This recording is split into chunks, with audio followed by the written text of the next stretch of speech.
Hi hello guys, সবাই কেমন আছো? আশা করি ভালো আছো। আজকে আমার ননসের বাসায় বেড়াতে এসেছি। আজকে আমার ননস প্রথম আমার জাকে ভাত খাওয়াচ্ছে।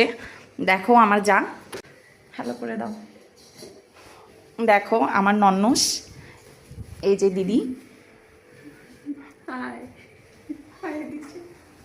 ননসের বাসায় আজকে অনেক রান্না হয়েছে, দেখো সবাই।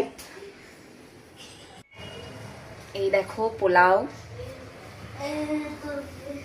চিকেন রোস্ট, এ রয়েছে ডিম, এই চিংড়ি, আমাদের ঐতিহ্যবাহী ছাগলের মাংস, সালাদ, আর রয়েছে পায়েস।